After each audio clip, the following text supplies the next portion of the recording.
Hey guys, welcome back to the channel. We just spent a month in Ajijic, Mexico, and we're gonna tell you whether we think this is a place that we could stay long term or just come back for a vacation or not come back at all. So stay tuned for that. It's a chilly morning. Hi, we're Jeff and Soni. We retired early, sold everything we owned that didn't fit into 2 carry-ons and 2 backpacks, and now we slow travel the world. Join us on this groovy adventure as we explore retirement life on the road. There we are with our drinks.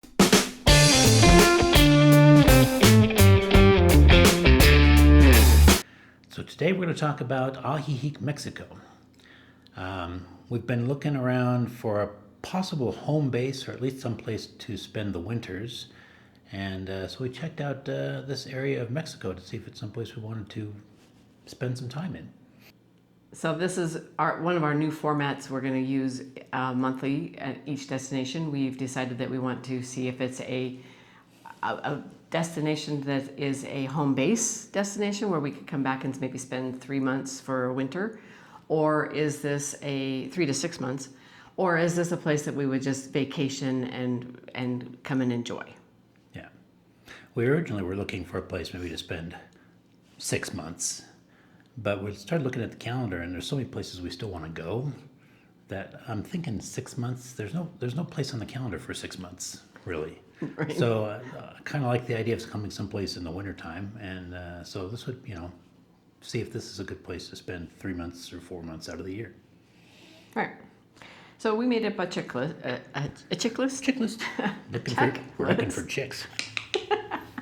A checklist of what is important to us, and the first item on that list is weather. Yes, weather. We like warm. We don't like snow.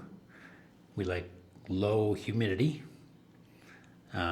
So I think this area pretty doggone good. Yeah, the average temperature around here looks like it's about 80 degrees.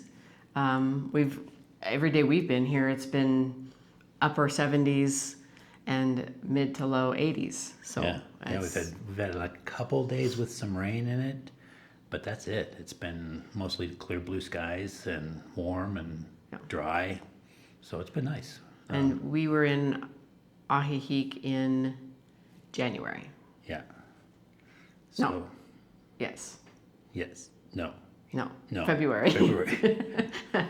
We travel so much. I don't know What time is it? Where we are. Yeah, February.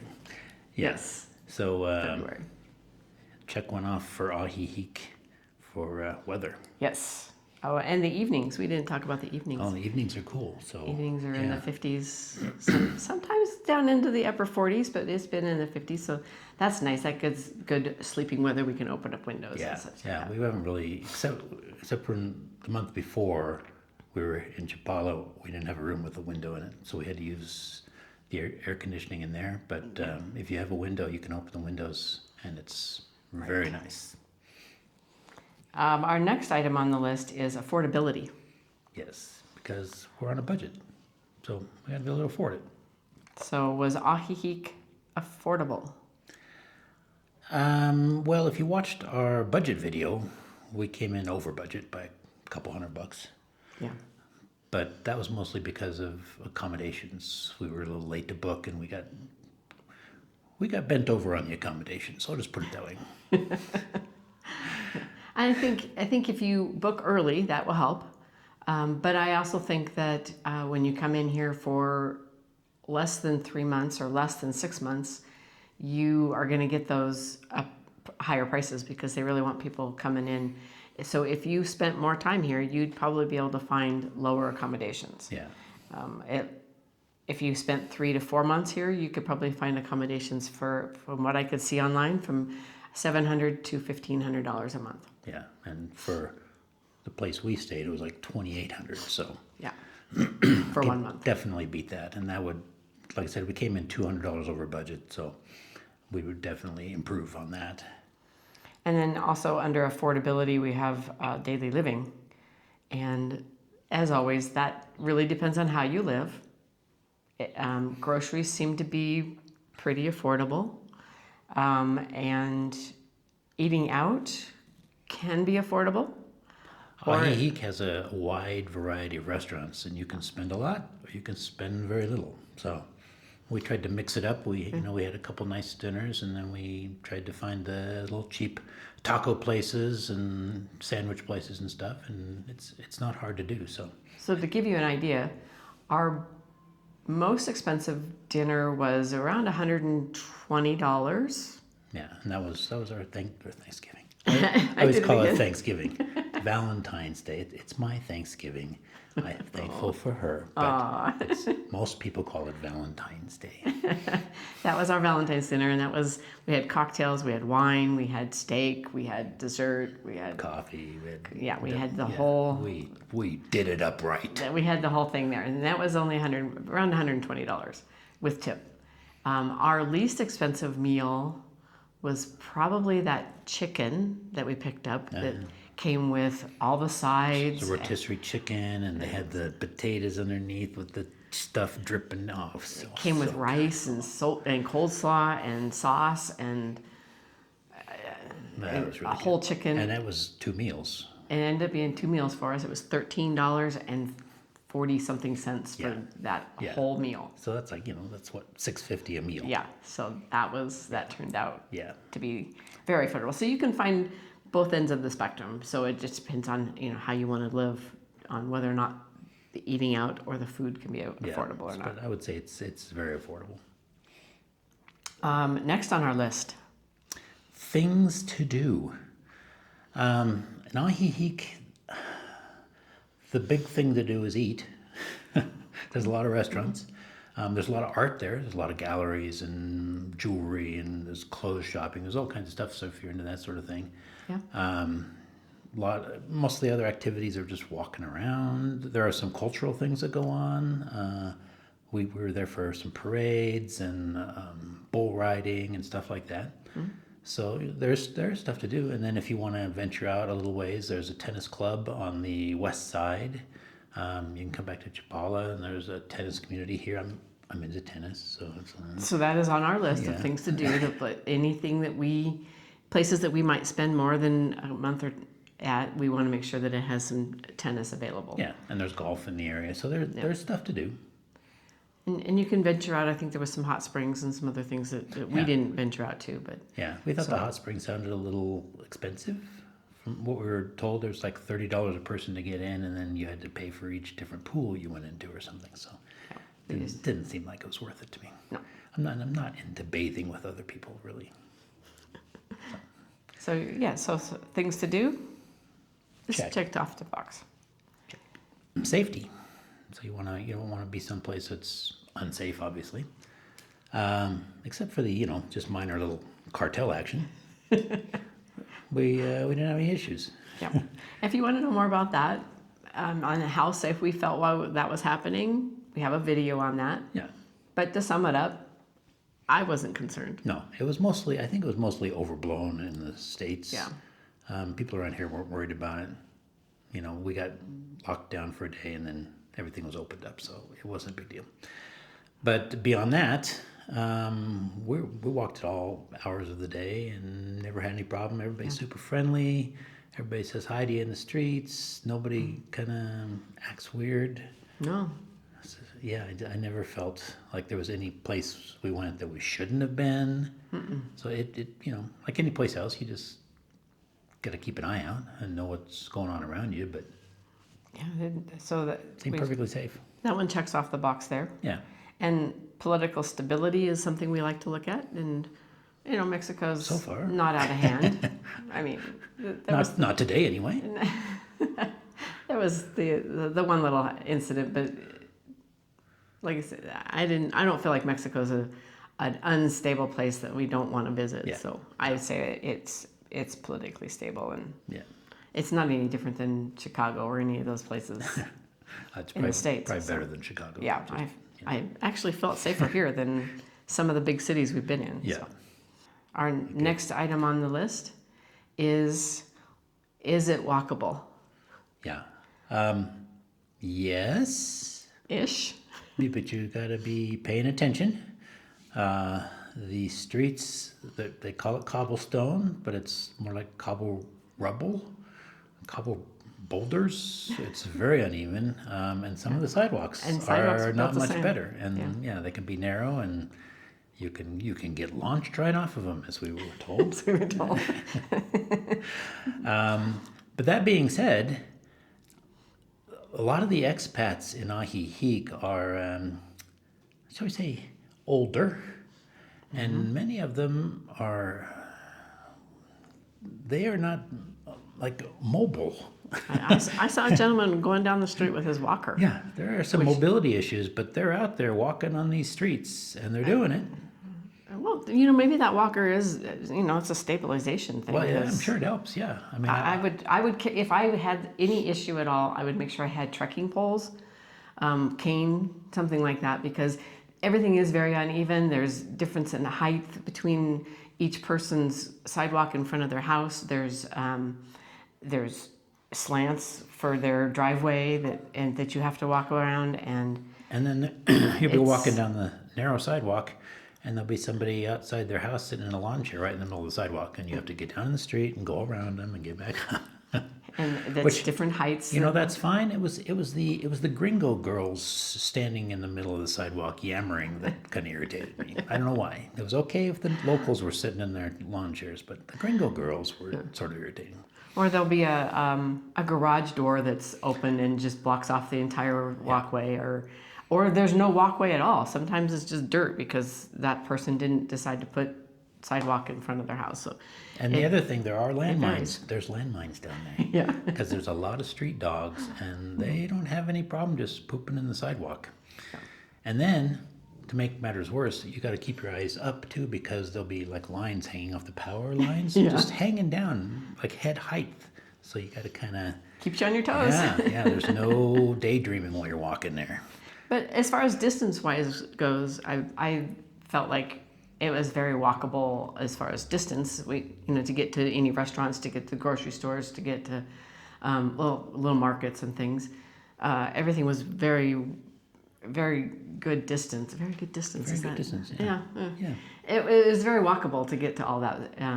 We tend to walk everywhere. We're used to it. Some people in the States might say that we had to walk too far. There was some people that were complaining about that at our hotel. Hotel's reviews, yeah. Yeah, it was like, oh, it's too far to walk. It's under a mile to just about everything, so not bad. Yeah. So the next checklist item is public transportation. So how we do with public transportation? There's a nice bus that runs up and down the Carretera.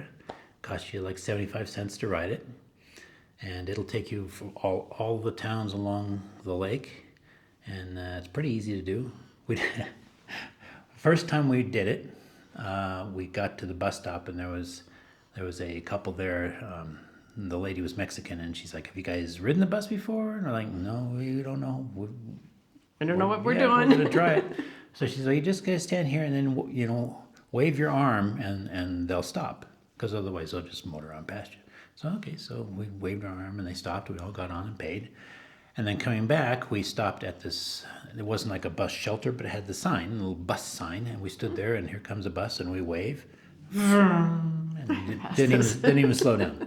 So then these other gringos show up, and they're like, "You waiting for the bus?" "Yeah, but it just went by us." And they said, "Oh, well, how'd you just do?" And we waved.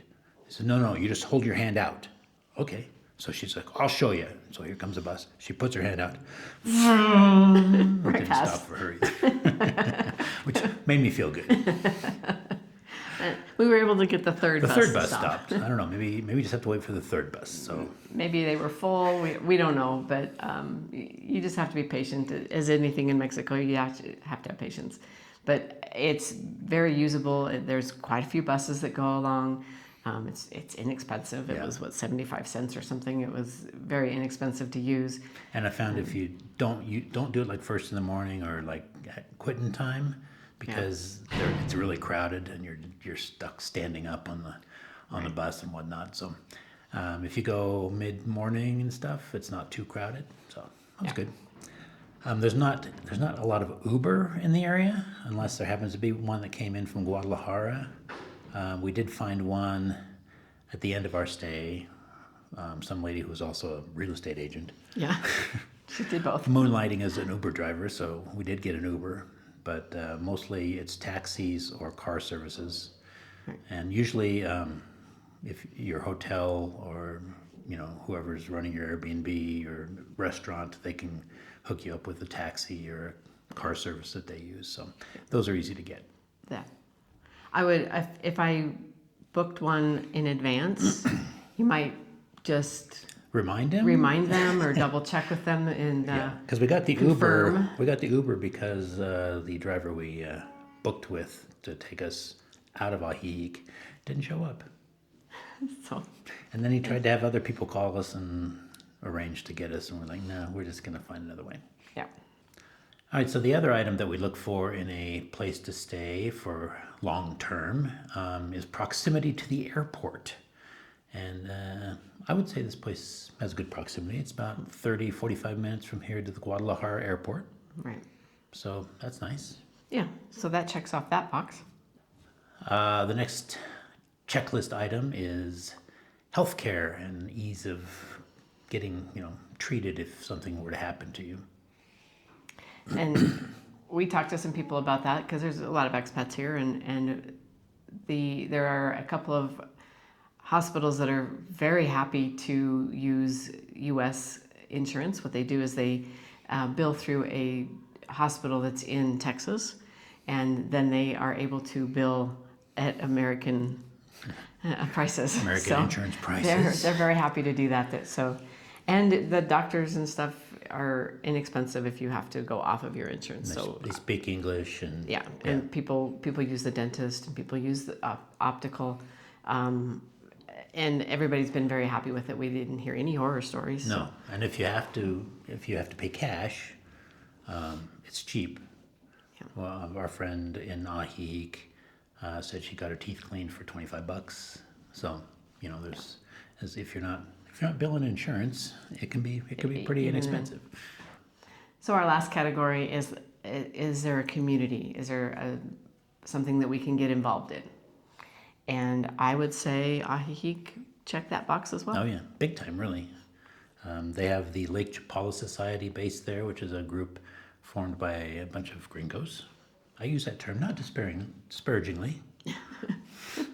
But yeah, and it's kind of to help new gringos assimilate to the community, and they have all sorts of activities, and they've got a little they got a big garden area where you can meet, and there's a restaurant there and a library and all kinds of stuff, and so they organize events for people, and yeah, it's a great resource for if you're just new to the area, and even once you're part of the area, because they have, like I said, they have all sorts of gatherings and get-togethers and all sorts of functions. So I think that's a really cool thing that they've got there.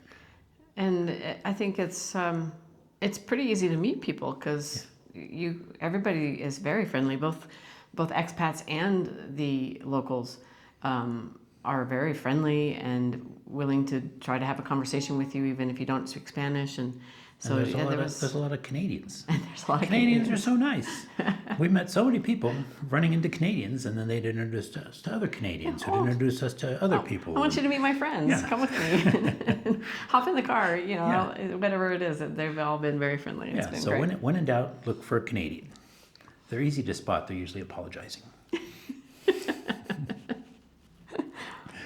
So, was Ajijic a vacation spot or a future home base spot?